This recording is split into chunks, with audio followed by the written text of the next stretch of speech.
From Recorded Future News and PRX, this is Click Here.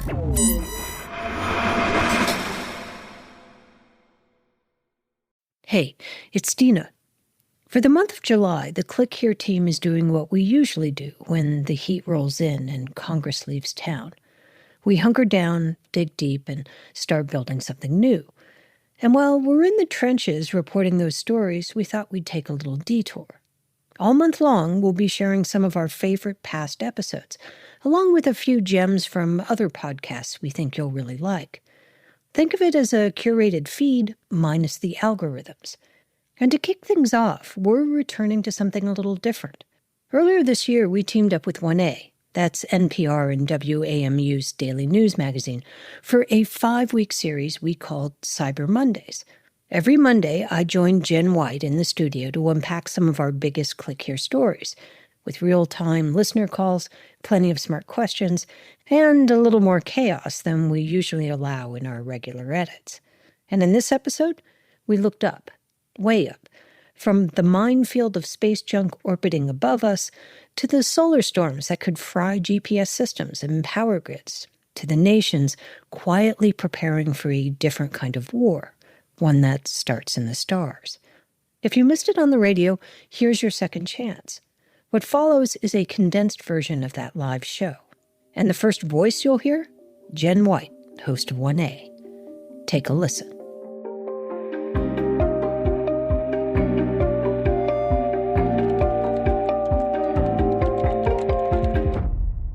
This is 1A. I'm Jen White. Satellites, they're key to modern life. When you look up directions or check the weather forecast for the weekend, or maybe even get lost on a long hike and need to check your location, you rely on satellites in space. We're launching more satellites all the time. As more and more go up, space gets crowded. There are about 10,000 active satellites circling us in low Earth orbit right now. Alongside them, millions of pieces of space debris circling the Earth. Today on 1A, as part of our Cyber Monday series, we look at the problem of space debris, what it could do to our satellite systems and our way of life. Plus, what happens if a bad actor hacks an old satellite? Joining us in studio to discuss is Dina Temple-Raston. She's the host and managing editor of Click Here. That's a twice-weekly tech news podcast from PRX and Recorded Future News. Dina, welcome back. Thank you very much. Okay, so Dina, let's start with something small. I mean, really small. a paint fleck, something maybe the size of a sesame seed. Why should we care about something like that floating hundreds of miles above the Earth? Because when it's floating at 17,000 miles an hour. So even a sesame seed can become a bullet at that kind of speed. You know, we sat down with a former NASA astronaut named Ed Lu, and he said that when he was aboard the International Space Station, the thing that really took him aback was how many teeny holes there were all over it. They were in the handrails, they were in the insulation, they were in the space station's exterior, and that teeny tiny paint fleck could rip through a satellite like a shotgun blast. And that's the danger, and that's why people are looking at things like space debris now. When I think about the universe, it's something that's constantly expanding. It's incomprehensibly vast. So how can the space around Earth turn into such a mess? It's actually much worse than people realize. So as you said, there are about 10,000 active satellites in low Earth orbit right now, and there are more and more going up every week. We hear about these launches, hundreds of satellites at a time. But there are also these million pieces of debris. So they're screws, they're dead satellites, they're little rocket parts, and they don't just stay still because they're flying around. You kind of have to avoid them. And the thing that worries people is if there's like one crash, say one satellite bumps another satellite, then everything is sort of a ripple effect and everything can possibly run into something else. And it's quite a catastrophic idea. Well, in another episode of Click Here, you spoke to someone who had space debris fall into his yard. Here's Jordan Hobbs. He's a cattle farmer who lives in a town in the Australian outback. Once I got out and saw that it had like a radiator, like an aluminium fluting through it and a special woven sort of material on the outside each side and distinctive, I guess you would say almost like a switchboard wiring. And many people made the made the comment that it's like a hoverboard, you've been gifted with a hoverboard from space. I don't know that he saw it as a gift, but that had to be a pretty startling experience for him. Yeah, he didn't know what it was. He thought something had blown in from the road. And the closer and closer he got to it, the more it looked like something from outer space. And it was actually his wife who said, I think they found something else like that in Australia, and looked it up. And sure enough, it was part of a Elon Musk satellite that had fallen to Earth. And what's funny about that is so many people came to see it that he stopped being very accommodating to all the people who were coming. So he took it, he put it in a suitcase, and it's sitting in his barn in a suitcase so people will stop asking about it. I wonder if that made him think about what's happening in space differently, because you certainly don't think about something falling out of space and hitting your home or hitting you, God forbid. Exactly. They usually fall in the ocean, these pieces of space debris, or they actually disintegrate on the way into the Earth's atmosphere. So that's why you don't hear that many of them. But Australia is sort of this really big sort of landing pad in the middle of the ocean, which is why a lot of these pieces of satellites end up dropping there. So as you laid out, Dina, there's the problem or concern about satellites bumping into each other in a crowded orbit. But you get into something darker, and that's a risk to satellites that isn't accidental. Talk to us about the concern around hacking. So the Click Here podcast is really all about cyber and intelligence. And the way we got into this is because this actual idea of hacking into a satellite. And it's something they're talking a lot about in the Pentagon, and they think about it a lot, but they don't talk about it publicly very much because they're concerned about it and the kind of effect it could have. But it's not really theoretical anymore. The most high-profile example we have of hacking into a satellite happened at the beginning of the Russian invasion with Ukraine. They hacked into Viasat's Ka satellite, and that provided internet not just for the military in Ukraine, but for the internet all across Europe.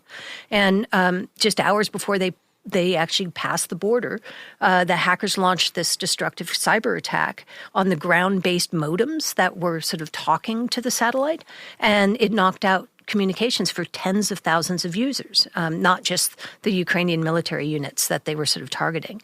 And in the end, the European Union, I think the UK and the US and a bunch of other allies all said that they had attributed it to Russia's GRU military intelligence agency. Now, you also describe in the podcast a theory that was developed in the 70s, and it's around the potential for a cascading event of satellite crashes, which then makes low Earth orbit even more dangerous or unusable. It's called the Kessler syndrome. Tell us a little more about that. Think of it as a cosmic pileup. So basically, there's so many satellites spinning around the Earth in their various orbits, and one gets knocked out of its orbit, say, by a dead satellite. Or maybe a satellite somebody's controlling and using as a projectile. It gets knocked out of its orbit, it hits the next thing, which gets knocked out of its orbit, which hits the next thing. And basically you have this, ripple effect of all these different satellites, not just not being where they're supposed to be, but all of a sudden sort of like during a blizzard, you have a pileup on the highway. Mm-hmm. It's that, but in space. Well, and how easy is it or difficult is it to knock something out of orbit? Well, from a use of force, something hitting it, not that hard. Remember, everything there is moving really quickly. But more precisely, how easy is it to knock something out of orbit by hacking it? We don't know exactly, except that we do know that a lot of the satellites that are up there now are satellites that were built when we didn't really worry too much about hacking. It's very old technology. And so as a result, they're having to try and figure out how to protect them after the fact. It was sort of the same thing with the internet, right? Yeah. Nobody really thought that the internet was going to be a place where, you could motivate people. They thought it was going to be information. They didn't think about the bad parts of the internet. And that's sort of what's going on now in space. They're beginning to realize that there's this whole sort of vulnerability there that they hadn't thought about. And that's one of the reasons why in 2019 they set up the U.S. Space Command. It was basically a space force to start to look at some of these issues, but also look at weaponry in space and that sort of thing. So what do the experts you spoke to tell you about the likelihood of someone intentionally hacking a satellite to use it as a weapon? Oh, I think they think the likelihood is 100%. Wow. I don't think it's pie in the sky thing. I think it's something that they're genuinely worried about, which is why we got interested in it for the podcast. I don't think it's something, it hasn't happened very often. There's this other really cool thing. There's this thing called space weather. Do you remember when we saw all the lights a couple of months ago? Yeah. Okay, so that was during a solar storm, right? Well, it turns out that solar storms are the perfect time to start hacking satellites because no one knows if it's an adversary hacking a satellite or if it's a solar storm that, is breaking up the communications. So we were at sort of a space center in Colorado Springs, and we were asking them about that. And they said, yes, we could just see this explosion of activity as soon as the solar storm happened. The adversaries that we were sort of watching were trying to see what they could do kind of under the cover of the solar storm. So have U.S. officials learned enough from cyber warfare to be ready for a hostile cyber satellite attack? I think that it's something that they're doing, right? I think that part of it is you could actually hack what's here on Earth, right? What's communicating with the satellite. So they're building up defenses around those kinds of repeater stations and everything on Earth so that can't happen. The one that everybody talks about is there was a Chinese one that happened during a solar storm, and for just 10 seconds, allegedly, they haven't said this publicly, but all the experts talk about it, for just 10 seconds, they took over a satellite that had a GPS positioning on it and then let it go. And if you can do it for 10 seconds, you can do it for a lot longer. We'll be right back.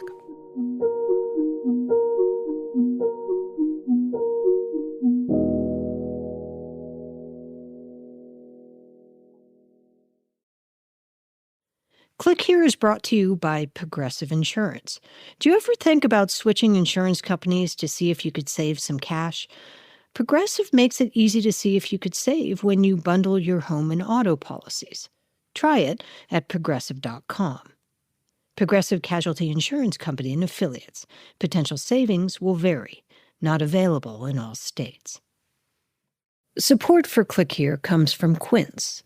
With summer in full swing, I feel that familiar urge to refresh my closet. But I'm not trying to waste money on pieces I'd only wear once or maybe just for a season. That's where Quince comes in. Their clothes are timeless, and the quality is way beyond what you'd expect for the price.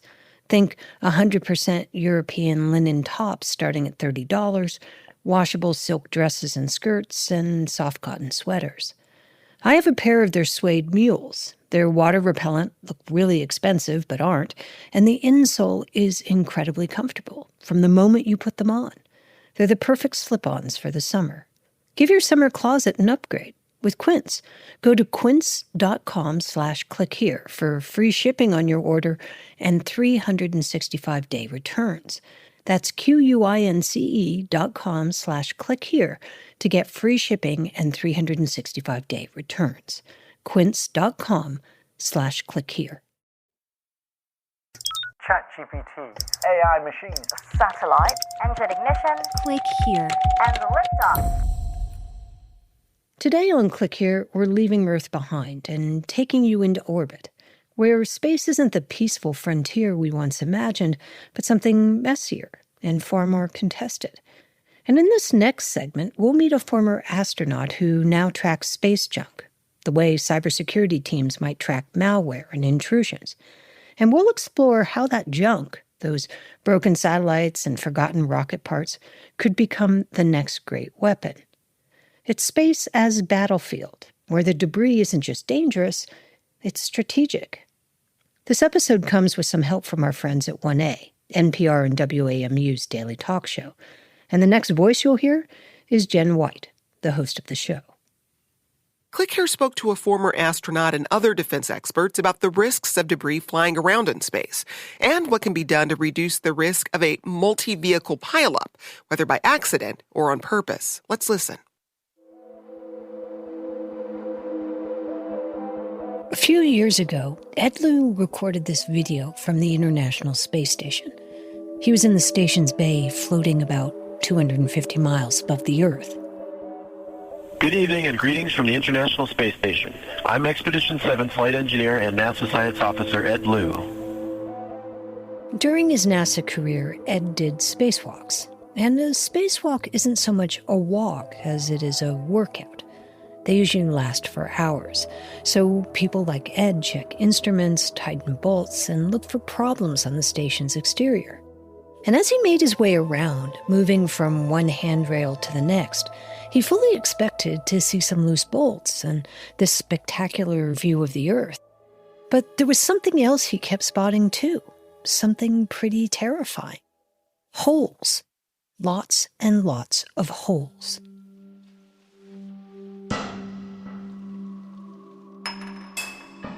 I remember seeing a sort of hole in one of the handrails, looked like a bullet hole. And at that time, the space station had only been up for a few years. These holes were created by what NASA has deemed the number one risk to astronauts in space. NASA does something they call a probabilistic risk assessment, where they try and add up what are the largest causes of risk. And the largest risk for astronauts on the space station is space debris. Space debris. There are millions of pieces of it circling the Earth. There are big pieces, everything from dead satellites to spent rocket stages, and tiny ones like bolts and paint flecks. And they're all whizzing around at speeds that can be faster than a speeding bullet. It's a huge problem. Think about what a pebble does to your windshield at 80 miles an hour. And this is much, much worse. It was that way in 2003. It's that way today. Every year, year in, year out, it's number one on the list. Could you hear debris hitting the space station? I have heard that, a very loud ping sound. You'll hear it throughout the space station. So you don't know where it's coming from. When Ed Lu retired from NASA in 2007, he decided to try to nail down where all those pieces of space junk were coming from. Not just to help future astronauts, but to keep people on Earth safe too. At first, he was focused on what you might call a more organic form of space junk. We've been working on the problem of preventing asteroid impacts on Earth. Ed helped launch a nonprofit called the B612 Foundation. It's a reference from The Little Prince. It's a tiny asteroid-sized world in the book. Ed and the people at the foundation decided to map and track as many near-Earth asteroids as possible because, and this is important, if we can find them early enough, we can do something about them. If you know where an asteroid is, years ahead of time that one's going to hit the Earth, it's almost relatively easy to deflect an asteroid. All you need to do is give them an absolutely ridiculously tiny nudge to make them miss the Earth. Really? This happened in real life just a couple of years ago. NASA used a small spacecraft to slam into the asteroid Dimorphos. NASA is about to intentionally crash a spacecraft into an asteroid, and they're going to do mission known as DART, a test of, quote, planetary defense. 3, 2, 1. Oh my gosh. In the name of planetary defense. It is a first for humanity. NASA successfully changed the path of an asteroid. After doing that for several years, Ed then spotted a trend that was happening so far in the background, or maybe so far up in space, most of us probably didn't give it much thought. 3, 2, 1. SpaceX lifted off from the launch pad in Southern California. Minutes later, sending 10 satellites into space. Thousands and thousands of satellites have been launched into space, and now they're tracking our weather, sending us TikToks, and hopefully providing directions so we can get to brunch on time. They've become kind of like the utility poles of space. No wires, but just as vital. All of our modern day life is dependent upon things going on in space. A lot of people don't realize this. It sounds strange to say it, but as more and more satellites go up, space is getting more and more crowded, or at least the area where satellites typically settle, something called the low Earth orbit, or LEO. It's about 1,200 miles above us. So there's a lot of activity, and there are satellites that tail other satellites, that track other satellites, that get close to the maneuver, to get close to other satellites. There's all sorts of stuff happening. It's a very dynamic situation. He's not exaggerating. There are about 10,000 active satellites in low Earth orbit right now. And there are something like 25,000 or so pieces of space debris that are large enough to be tracked. Things like bits of satellites, with another 250,000 pieces of untracked debris, like those paint flecks. Low Earth orbit is no longer like a backcountry road. It's getting dangerously close to the Autobahn at rush hour. As Ed watched this unfold, he had an epiphany. This cosmic highway needs a traffic cop. So he switched from tracking asteroids to tracking satellites and space junk. And he helped set up a company called Leo Labs. They've set up radars around the world to track all the stuff that's in low Earth orbit. What we do is we help satellite operators prevent collisions with other objects because we tell them where everything is. They can spot when debris is on a collision course with something and then alert people so they can stop that before it happens. Flight 022, turn right at 180 and maintain at 3000. Often well before it happens. Leo Labs can actually predict potential collisions up to 7 days in advance, so they can give companies plenty of time to move their satellites out of the way. We've had some very close passes. We have tracked objects that have gone within a few meters of each other, a few tens of meters for sure, at a relative velocity of 15 or so kilometers per second. That's 35,000 miles per hour. And to miss by like meters is crazy. And we've observed that many times.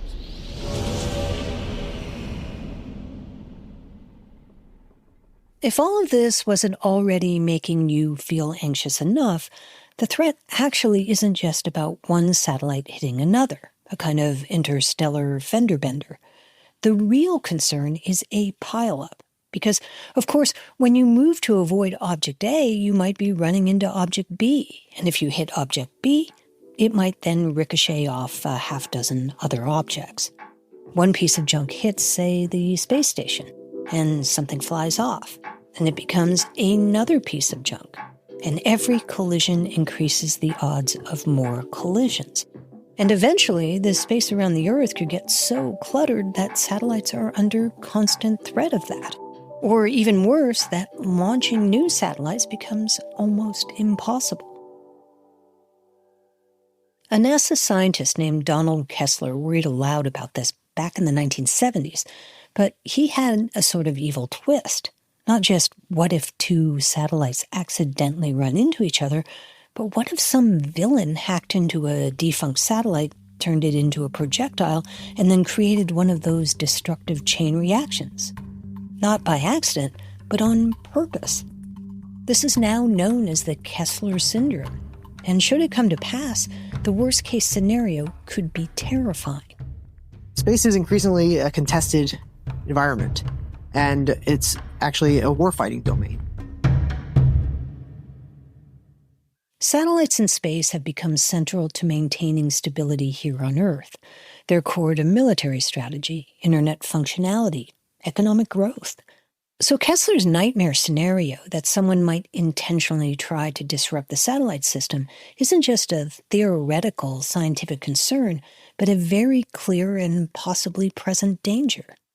Because space is so economically important, strategically important, there is the potential for bad actors to create mayhem. You could cripple a company or a country by cutting off certain key services, right? And that's what countries and companies are worried about. Turns out that preventing that kind of mayhem in space has a terrestrial equivalent, something near and dear to our hearts: cybersecurity. Why is the internet a target? Because that's where the money is, right? Or that's where all the services are. The same can be said of space right now. Just like the cybersecurities are tracking what's going on the internet, we're tracking what's going on in space. And just like cyber threats, space threats seem to be growing almost faster than we can keep up. Just ask Bob Gourley, the former chief technology officer at the Defense Intelligence Agency, or DIA. I believe we need to treat space junk as a cyber threat. He came to this conclusion after spending years studying these threats up close. I was an early consumer of the nation's intelligence capabilities from space. DIA is the agency at the Defense Department that produces and manages foreign military intelligence. And Bob says it's only a matter of time before space junk is weaponized. In the same way, it was only a matter of time before computer code went to the dark side. And this threat could come about in a very unexpected way. So far, we've been talking only about all those new satellites that have been launched recently. But what about this other problem? Satellites that have been in space since the late 1950s. We have satellites that were launched decades ago that are still up there that are not as secure. There are untold numbers of satellites up in space right now, running on software that was developed during the Kennedy or Nixon administration. And it's so old that updating it is nearly impossible. You can see where this is headed. Those kinds of satellites could be incredibly easy to take over, much easier than you might think. A hobbyist from their home could put an antenna up on their roof and send a wake-up command to a satellite parked in geosynchronous orbit. And next thing you know, that satellite wakes up. And then this hobbyist, in theory, could send it signals like maneuver over here, or take a picture, or send some data back. If it's some old ancient system that we launched back in the 80s, that's a definite realistic threat. Satellites taken over by not just your weird neighbor in his basement, but a nation state with an axe to grind. They could be used as a kind of cosmic hand grenade, sent hurtling in the path of satellites that keep the internet online or military communications flowing. This isn't just an idle concern. Back in the 1990s, a time when the internet was a little clunky but still pretty magical, Bob Gourley was part of a team watching this unexpected thing happening at the Pentagon. Files just started disappearing, classified ones about military plans and NASA. This is one where I was absolutely instrumental in figuring out who is doing it and what do they want and how do we stop them. It turns out who was doing it was hackers from the Russian military intelligence service. And what were they taking? The information they were stealing was about our satellites and other technical systems. Fast forward a couple of decades, and adversaries are still doing those kinds of things. 3 years ago, right after Russia invaded Ukraine, it hacked satellites that the Ukrainian military was using to talk to its troops. And back in 2007, when Ed Lu was still at NASA, Gregory Falco says that 2 U.S. government satellites actually got hacked. The satellites were attacked and taken control over for a matter of tens of seconds. And the operations center lost complete control over these assets. Gregory is an assistant professor of aerospace engineering at Cornell University. And while the U.S. eventually got them back, the mere fact that someone tried to take them over for any length of time, that was a wake-up call. It sent shockwaves through the intelligence community. And it took a while to actually attribute the attack. Officials think the Chinese were behind it. In fact, they even telegraphed their plans to do it. China had in its space strategy saying, we plan to hijack satellites. And then they've demonstrated how they are able to hijack satellites. Though the intelligence community has been pretty tight-lipped about any satellite hacks since then, Gregory says they've happened. There's been a number of attacks against these systems. Most of them that happen in space, though, are usually not disclosed publicly. Whether or not people are willing to talk publicly about these celestial hacks, there is a way to spot them by looking at what all these orbiting objects look like when they're just spinning around the Earth, and then spotting anomalies. Which is why Ed Lu and others like him are making giant space junk maps, because if you know exactly what a satellite is supposed to do, it's a lot easier to notice when that changes. Ed has already seen it happen. Then suddenly we've noticed start moving, something that just sat not doing anything for years, and suddenly start to maneuver. I think it's really interesting that, if we look at the internet, when it was created, nobody ever thought about bad people using it, right? There was just a failure of imagination in terms of regulating it in the beginning, and we're rushing to catch up. Mm-hmm. Do you think that we're making the same mistake when it comes to space, or do you think that we've kind of learned our lesson and we're trying to get ahead of this? I don't think society learns its lessons like that. Any new technology has, enormous pluses and minuses, right? And nothing is entirely positive. Nothing is entirely negative. And it's a mistake to think that, suddenly, we were dumb then and now we're smart. We'll never make this mistake again, right? That's not true. Right. Just like everything else, something will be growing like crazy, but only a small fraction of the society realizes this and understands the significance of this great change, right? I think the majority of the population in, mid-1990s did not realize the significance of the growth of the internet. What would happen to society, same thing's happening in space right now. We're talking to Click Here host and managing editor Dina Temple-Raston. And still to come, we hear from another expert on space as a theater for technological development, including tech that could have military uses. I'm Jen White. We'll be right back.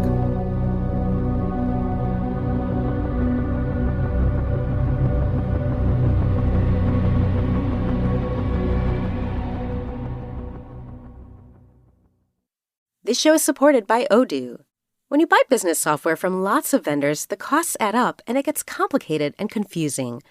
Odoo solves this. It's a single company that sells a suite of enterprise apps that handles everything from accounting to inventory to sales. Odoo is all connected on a single platform in a simple and affordable way. You can save money without missing out on the features you need. Check out Odoo at odoo.com. That's odoo.com. It's hard to remember now, but the internet used to be fun. I can't believe how easy it is to surf the net. Surf's up!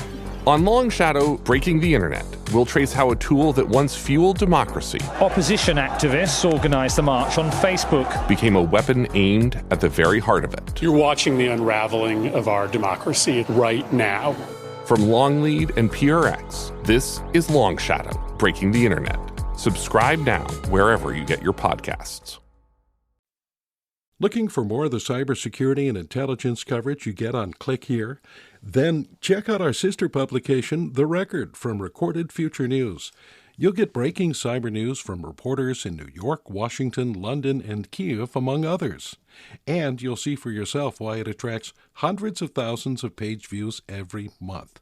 Just go to therecord.media. From Recorded Future News, this is Click Here. I'm Dina Temple-Raston. The space age isn't what it used to be. Gone are the Cold War countdowns and grainy moon landings. And in their place, launch pads with corporate logos, private companies charting orbital paths, and cybersecurity protocols written not by governments, but by tech CEOs. It's not just about exploration anymore. It's about surveillance and control. And in some cases, sabotage. Space has quietly become the next theater for geopolitics, and maybe the next battlefield for hackers. To unpack that, 1A invited Nancy Gallagher, a research professor and director at the Center for International and Security Studies at the University of Maryland. She joined the conversation, some listeners called in, and the questions, like orbits, were far-ranging. Here's Jen White again. Nancy, what have we seen in terms of hostile actors trying to control satellites? We've seen basically interference with the uplinks and the downlinks. Those are the way you talk from ground stations on Earth up to the satellites to tell them what you want them to do, and then send information back down from the satellites to Earth. So the example that was given earlier in the show of the satellite that was interfered with at the very start of the Ukrainian war was essentially interfering with the ground receivers so that they couldn't get information. It knocked out communications for, not just the Ukrainian military, the intended target, but many other users of that system in Europe. But the Ukrainian military was able to adjust pretty quickly. Right? And that's one key point, is that there's been a lot of thought about resilience so that if one satellite goes down for some period of time, there's either another satellite that can take over the function, or you can shift to some other mode of getting the information and the communication that you need. Well, we got this question from Will in Maryland, who says, how many of the satellites currently in orbit would be disabled or destroyed by an electromagnetic pulse, or an EMP, from one or several nuclear bombs detonated in low Earth orbit? Nancy, what can you tell us? It would depend what the altitude was that it was detonated and how quickly you were concerned about. The radiation would immediately disable satellites that weren't sufficiently hardened within the line of sight. But then over time, other satellites could move into that radiation belt. And if they hadn't been hardened, they could be degraded as well. The U.S. military has hardened many of its satellites, but it also relies extensively on commercial satellites for communications, for imagery, et cetera. Those satellites frequently aren't hardened to the same degree. But I think the most important point here is that the United States, Russia, China, and a number of other countries have had the ability to detonate a nuclear weapon in low Earth orbit, in some cases for decades, right? Just shooting one up in a ballistic missile is all you have to do. This is not a new capability, and nobody has seen any reason to do that yet. It would be a major, major step that I think would only be taken under the most extreme circumstances. Well, Dina, if hacking into a satellite to control it is still a rare occurrence, what are the benefits of hacking to cause a disruption compared to using something like a missile? Attribution. The problem with missiles is you know where they shot from and you can figure out who shot them typically. Whereas this was what we were talking about before. I mean, one of the reasons why they do a lot of this hacking during solar storms is because it makes attribution even more difficult.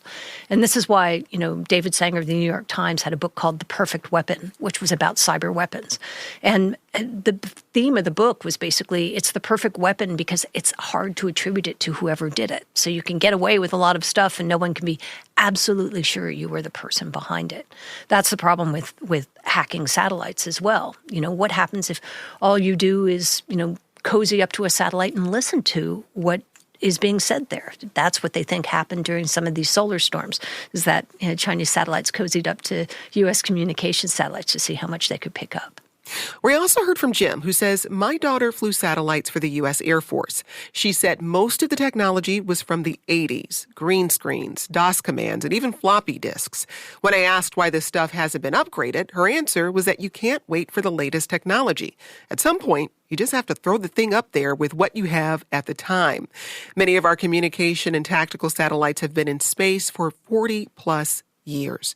Now, Nancy, some of the most active countries in space are those that are hostile to the U.S. You mentioned Russia, our competitor China. In many areas, including foreign policy and trade, there's significant mistrust. So how does that mistrust play a role in what we do in space? Well, I think that the Russians and the Chinese have been very concerned, particularly since the early 2000s, about all the capabilities that the United States had that would enable them to use space in ways that would let them potentially, win a nuclear or conceivably even, they worried, a nuclear war. They watched what happened in the Gulf War. They've watched what happened in Iraq, et cetera. And they decided that they needed to develop both a better understanding of what types of space capabilities the United States actually had, but also ways that they could offset those capabilities if need be.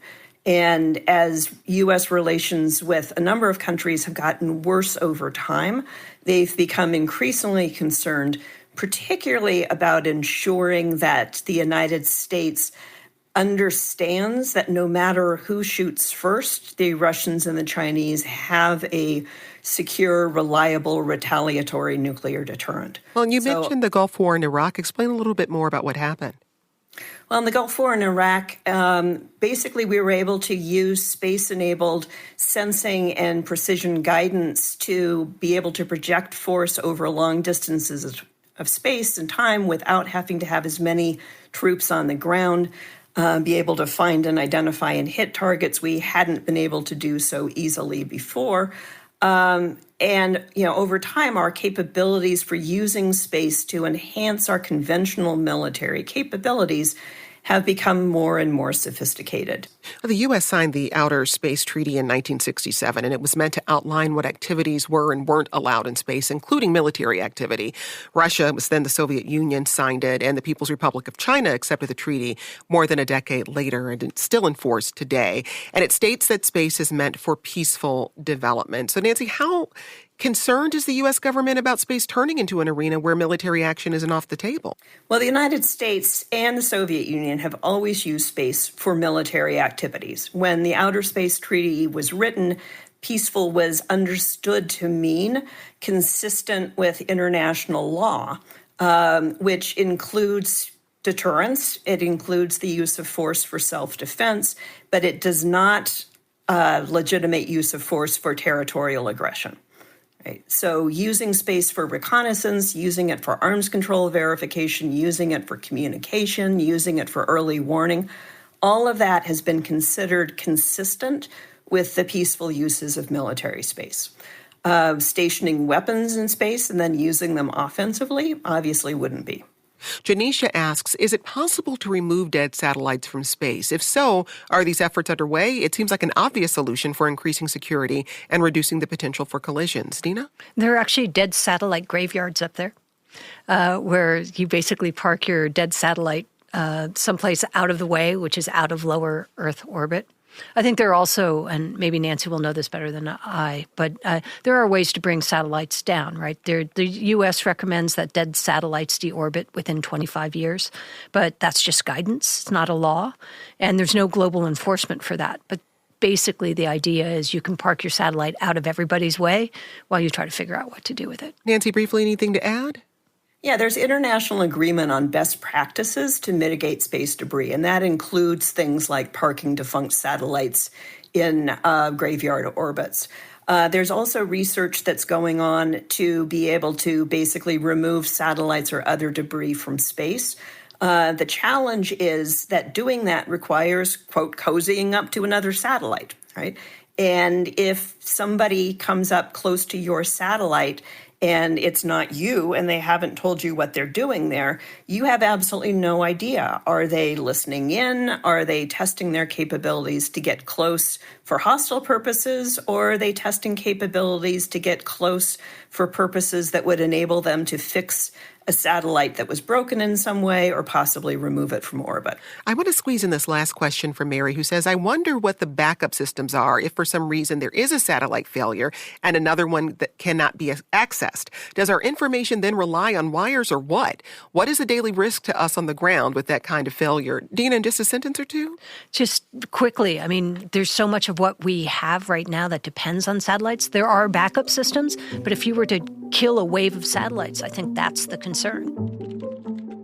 That was part of my conversation with Jen White, the host of 1A from NPR and WAMU. You can hear the full segment with more listener calls and questions over at WAMU.org.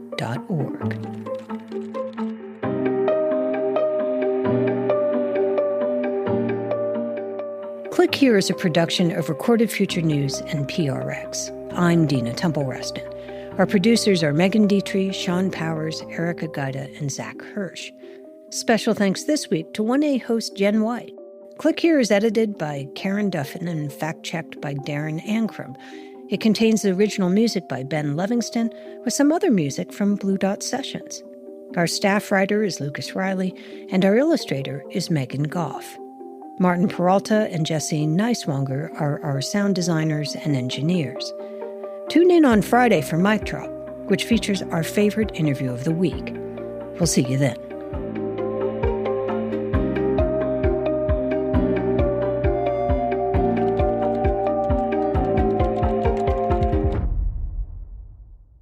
If you're looking for a daily guide to cybersecurity news and policy, sign up for the Cyber Daily from Recorded Future News. It serves up the day's most interesting and important cyber stories from our sister publication, The Record, and then aggregates all of the big cyber stories you might have missed from news outlets around the world. Just go to therecord.media and click on Cyber Daily to get all you need to know about the world of cybersecurity right in your inbox.